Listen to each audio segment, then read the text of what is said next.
c'est-à-dire ñooñu ay cadre de vie la ñuy jaay. mais Palme envoyé na ma des vidéos.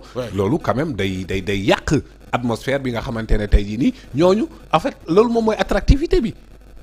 je pense que ni loolu le ministère du tourisme aussi war na ci jug a def ci ay jéego yu baax a baax. te dinañ ci ñëw incha allah ba tey ci même registre bi xam naa ne gis nga Woodside ak coow li redressement 40 et quelques milliards yu mu contesté. oui ci kanamu yoon. waaw oui. xam nga surtout entreprise yi nga xamante ne ñooy dox ci wàllum énergie mine ak yu ni mel gis nga ci ñu bari ñoo xamante ne jamono yu régime bale na le il vivait avec des mais exonération yi ngay dégg mais le rapport bi nga xamante ne Cour des comptes certifié na ko gis nga li mu doon wax ci ay exonération mais exonération yooyu noonu saa yi vous pensez que ce sont des exonérations nii rek. non dañ koy exonérer sur les caisses de l'État encaissé ko ci seen i poche. c'est ça looloo tax nag l'État doit être intraitable parce que vous les entreprises de presse à un certain moment donné ci wàllum fisc bi personne kenn mayu leen dara et on était tous d'accord parce que man Pape Moussa qui vous parle nii Pape Ousmane je suis un produit du fisc comme on disait du temps de Gambetta ou Jules Ferry un produit du fisc mooy ki nga xamante ne fisc moo tax nga jàngi j'ai fréquenté l'école publique certificat de fin d'études élémentaires ba tey cycle doctoral yëpp ci école publique sénégalaise laa ko amee loolu lu muy tekki mooy c'est le contribuable sénégalais les sociétés là ñoom ñoo contribué par le fisc ñu tabax école di ci fay ay professeurs pour man ma jàng système de santé sécurité et cetera donc kon ku mënti doon waxtuma laak nag ay Woodside yu ni mel ñooñu ils drainent des milliards de chiffre d'affaires donc yañ leen doon exonérer sax l'administration fiscale dafa war de manière rétroactive jëli ji yooyu noonu yëpp. mais bien sûr Pape Ousmane. yaa ñu ne maye woon nañ mais parce que sur quelle base lañ koy maye Macky Sall ak ay exonération am nan la daan demee ça ne passait même pas suivant les règles de procédure yu régulière lu ko neex la daan def ku ko neex mu exonéré la exonération yooyu nag dañ koy exonérer sur les caisses de l'État intérioriser ko sur les poches privées. ça c'est moi qui vous le dis et noonu la doon demee parce que tout le monde maanaam traitement yooyu sax dañu woon ay traitement yu équitable comment yow un pauvre salarié tu n'échappes pas au fisc Woodside war a mën a échapper ak Woodside lu muy kii parce que gars yi dafay am ci disposition yoo xamante ne fa lañ doon jéem a jaar ay yenn permis d'exploration yi ci opération pétrolière dañ lay exonérer mais opération pétrolière mais da ngay gis kuy tax vente actif comme affaire Petrotim mais Petrotim bi muy jël ses 90% di ko jox Timis Corporation Sénégal avait encaissé 0 franc de fisc ñu ne woy opération pétrolière mais loolu du opération pétrolière loolu vente d'action la et d'ailleurs bi ko Timis Corporation jëlee jaay BP jaay Cosmos mais foofu noonu yëpp encaissé nañ fa ay kii fiscal pourquoi ci 30% ci 60% ñu mën cee am dara alors que 90% mooy diggante Petrotim ak Timis Corporation amoo fa dara loo fa jël sur le plan fiscal d'ailleurs Ousmane Sonko son livre là pétrole et gaz chronique d'une spoliation n'oublions pas que c'est un expert fiscal fi mu doon gën a taxaw c'était li ñu doon perte sur le plan fiscal Pape Ousmane booy dem Mboro yoon yi ngay jaar yooyu noonu yëpp c'est le fisc moo ñu may ñu tabax ko moo ñu may ñu tabax sa école ba nga jàngee moo ñu may case de santé poste de santé hôpital ba ak yeneen ak yeneen donc kon sur le plan ci fisc boobu noonu on est intraitable kenn mënu cee négocier quoi que ce soit ak koo mënti doon et la plupart de ça la plupart yooyu noonu yëpp ay détournement de deniers publics dañ koy exonérer sur les caisses de l'État intérioriser ko sur les caisses privées il faut ñu toog ba xam exonération yi koppar yooyu fan la dugg dëggantaan may ci ay poste la dugg non exonération bi day am mu am titre d'exonération téye ko mais ci biir li muy encaissé ci poste privé yi doo ko gis Aïssatou Diop Fall Cour suprême ordonné na tey ñu suspendre notification bi nga xam te ne moo aju woon ci cessation apparition li nga xam mooy média public SN bi nga xam ne moo ko jiite sans surprise parce que déjà pour man je pense même les dispositions du code de la presse wax na ne yenn mesures yi kii moo ko mën a jël CNRA et non le Ouais, ministère et non le ça c'est ministère. une première chose donc kon l'illégalité est manifeste à mon avis mais beneen bi mooy YouTube nan lañ ko mën a restreindre comment les gars qui commentent comme ça nii si tur yi ñu commenté noonu ay chaîne YouTube la am nga benn nombre d'abonnés ak benn heure de visionnage tu peux faire un direct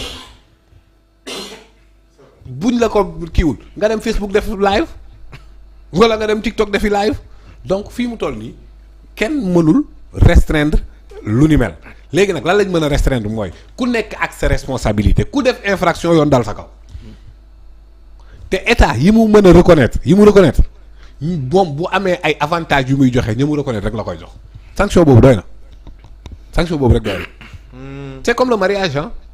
Ouais. Le mariage bi demul mairie pour yow c'est Ouais. valable hein c'est valable c'est légal le code de la famille nangu na le mariage coutumier maanaam toog ci kër ga joxe jàpp loolu nit ñi dañuy foog ne bu ñu amul certificat de mariage rek valable na seulement lépp lu état di joxe en terme d'avantage doo ci bokk loolu la léegi nag les chaînes là on peut faire comme ça avec eux.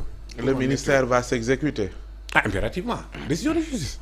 Il y a que le ministère les ministères sous Macky Sall ñooy bañ a exécuter les décisions de justice. Ah. Le ministère de l'éducation defoon na ko sous Macky Sall vous vous rappelez ci ay affaire concours élèves maîtres l'état de droit c'est la soumission de l'état au droit et si l'état se soumet pas au droit on n'est plus dans un état de droit comme Macky Sall.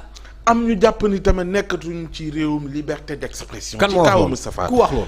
Jaxate. kan moo wax ne nekkatuñ ci liberté d'expression. gis nga et quel ñenn élément ci- factuel la lay jox ne la. Oui. nekkuñu ci léewu alors liberté d'expression. damay ñëw ci benn réaction koo xam te wax naa ne ci wàllu yoon lay yëngatu te nga xam ko di le juge Dème. alors ma lire la li nga xam te ne mooy postam dafa ne comment la justice peut être indépendante lorsque certains magistrats se comportent comme des préfets judiciaires exécutant docilement les volontés du pouvoir exécutif mu ne comment la justice peut-elle devenir indépendante avec des magistrats qui se comportent toujours en préfet judiciaire wax naa ko léegi prêts à exécuter toutes les commandes de l'exécutif mu mel ni ci li waral muy réagir noonu bokk na ci li nga xamante ne mooy arrestation wu Moustapha Diakhaté nga xamante ne dañ ko vous avez dit peut-être. waaw parce que xam nga lan moo tax.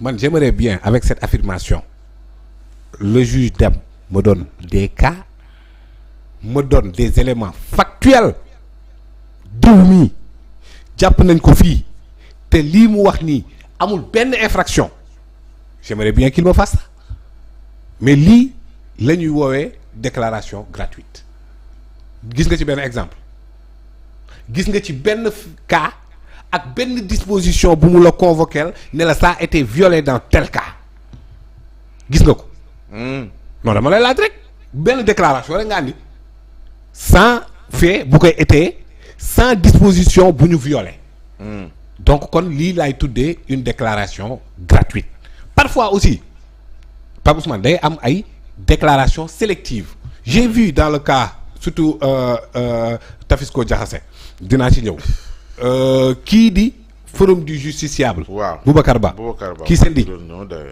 mais Boubacar Ba à chaque fois que bu ma ko gisee mu indigné dama ne kii fan la nekkoon jamono ji Ousmane Diagne di def ñetti emoji ñu tëj ko Fisco Diakhaté dafa wax te dina ñëw ci li mu wax mais Ousmane Diagne emoji la def ñett ñu tëj ko fan la nekkoon boobu ñii di wax nii fan la ñu nekkoon quand Fadilou Keita posé une question ñu tëj ko jiñ ko terroriste waxuma la offense de waxuma la diffamation de terroriste laa la wax atteinte à la sûreté de l'État laa la wax des infractions criminelles sur une question sur les réseaux sociaux question ñii fan lañ newoon sincèrement quoi Pape Ousmane sincèrement on discute calmement et on discute avec froideur fan la ñu nekkoon ba ñuy jël Pape Abdoulaye Touré foo xamante ne manifestation amu fa foofu amul manifestation ñu torturer ko ba pare tëj ko te dañ koo fekk foo xamante ne manifestation amu fa ñii fan lañ nekkoon ñii fan la ñu nekkoon ba ñuy fekk ay activistes seeni kër di leen traquer di leen jàpp ñii fan lañ newoon bi journalistes yi nekkee fii Pape Alé Niang Pape Ndiaye ñeneen di leen di fekk ci liberté d'expression jàpp leen tëj leen ñii fan lañ newoon ñii fan lañ nekkoon bu Ousmane Sonko exercer son droit à l'opposition ñu ne ko ràpp ci kaso bi bañ koo boole ci élection ñii fan lañ newoon wax ma ñii fan lañ newoon ils étaient planète Mars lañ newoon ñu ngi woon ci réew mi nii. est-ce que ñu ngi woon ci réew mi est-ce que ñu ngi woon ci réew mi ba ñuy jàpp Coro Mandela avec plus de 6 mois de grossesse ne ko ràpp ci kaso bi fan lañ newoon. war naa tax bu ñu gisee lu doxul ñu wax ni. te ñoo gisul lu doxul ne waxaguma ba léegi lu doxul yow phrase rek nga ma forum du justiciable wax ma ban kaa la joxe. ban fee. ba ci même boo demee ban fee xoolal moom yegg man li ma lay wax ay fee la ak ay dispositions yu ñuy violer. waxuma la benn yoon comme déclaration bu ni mel bépp bu ma la ci jox dama ne la fee bi lii la. parce que da ngay jàpp Moustapha Diakhaté dafa tegu ci dara loo xam ne war naa. loolu ko day dem ba dañuy banaliser la justice. on peut discuter parce que Moustapha Diakhaté astafurlah tafis ko jaxase la ñu ko bàyyi mu def dafa ëpp. bu comment il s'appelle Abdou Nguer waxee yenn yi bu Ardo ñi nga waxee yenn yi man je peux comprendre vu leur âge vu leur parcours mën naa comprendre te mën naa cee discuter mais kii à son âge sikkim bi sëq ba jaaw rax ci ngay téye di wax ak ay kilifa ci institution Sénégal parce que il parlait du respect des institutions ouais. Mais naka ngay mën a wax yow ne nañu respecter institutions yi ba pare yow ngay wax mel ni kuy saaga institutions yi naan ay golo bu ñu sang sax xaw ma lan dégg nga ko wala déggoo loolu. Et il parlait d'institution président de la République premier ministre président assemblée nationale nga naan xale yii nii la Sénégalais yi wóolu gone yi ñoom ñooñu la Sénégalais yi wóolu gone yii nii la 54% des Sénégalais ne leen jiite leen lu nu gone nga war leen mën a respecter nag donc kon moom mi ngi wax ci ay cadre institutionnel ay protocole républicain alors que moom fàtte na ne sax mi ngi violer les chartes de la République ak wax yu ñaaw yi muy wax président de la République di ko wax président assemblée nationale di ko wax premier ministre donc kon yow booy taxaw di wax naan protocole bi kii yee war a jiitu kii yee ci war a topp yow nag wala da nga fàtte ne institution yooyu noonu nit ñooñu di incarner institution yooyu da leen protéger bu dee moom dafa xam rek état nee na dafa xam rek luy république encore une fois et ce n'est pas la première fois yii di dal Ousmane Sonko te ñoom it ñu ñàkk koo xam am na benn jour yàgg na nag loolu est-ce que du woon ay côté 2019 xaw ma da doon def benn direct teg drapeau booy fureur national drapeau bi gauche la war a féetee drapeau bi di droite la war a féetee waxi dof yooyu loolu moom mooy développé nga foog ay kii moo war a jiitu kële moo war a topp kële war a topp pour yow loolu mooy développé Sénégal. protocole dañu waaye du ñu bàyyi ak protocole. tout protocole on ne mange pas des protocoles. on veut développer on veut un développement les enjeux du loolu Pape Ousmane. loolu langage enjeu yi du loolu. du comparé kook ay enjeux. waaw man laa la wax. man laa la wax république. waaw mais république mooy lan dafa am ay couleurs république mooy lan ay soom ñooy lan ay soom ñooy lan. ñi koy incarner aussi. diine la wala lan la nekk ci. diine la wala lan la est-ce que bu ñu ko deful dafa war a compromettre suñu développement. oui on parle d'organisation. tafis ko jaxase xam nga lan la war a xool finalement nañ jaxase lépp. tafis ko jaxase wax ni ça n'a pas d'importance. tafis koo jaxase li mu war a xam mooy te mu xam ko ba faw na ko xam tey na ko xam suba na ko xam ba faw président de la république moo war a jiitu président assemblée nationale topp ci ginnaawam. premier ministre topp ci seen ginnaaw moom waaye premier ministre boobu seen ginnaaw de moom moo leen teg ci kanam loolu la yàlla def. du loolu question te ma la bëgg a wax ne la amul benn njëkkante amul benn xaxarante amul benn maay jiitu maay topp ci kaw ñetti ñooñu amul parce que ki nekk ci ginnaaw de wax dëgg yàlla moo leen jiital mooy gor moo leen jiital te mënoonu jiitu nag. mënoon na doon président assemblée leer na la proposition Seydi Gassama donc li ma bëgg a wax mooy li ma bëgg a wax non mooy article 254 bàyyi nag maa ngi ciy ñëw donc kon tey jii nii protocole yooyu ñuy wax protocole yooyu fu ñu jógee ay nit rek a ko créé oui man je m'en fous de ces protocoles kaay ma bi defal nank man enjeu yi ma am Pape Ousmane xam nga lan la développer Sénégal enjeu yi ma am ku xiif lekk ku mar naan ku feebar faju war a jàng éducation de qualité enjeu yooyu laa am man. waaw ñi ngay waxal bu fekkee mënuñoo respecter protocole yi ñu koy bàyyee xel tamit amul solo. man enjeu boobu laa am pour man défi bi benn désorganisation ngay wax. mais Pape Ousmane Macky Sall il a toujours respecté ses protocoles. donc je te demande. foofu nga yóbbu. non damay laaj ci question la. bu dee oui si c'est oui est-ce que ça nous a permis de se développer. dinañ la tontu déglu ma Abdoulaye Wade il a toujours respecté ses protocoles. Abdou Diouf les a toujours respectés. Senghor les a toujours respectés. Et on est placé 25e pays plus pauvre. kon nañ ko Macky Sall malgré. nañ ko ñàkk respecté. man pour man loolu du enjeu laa la wax.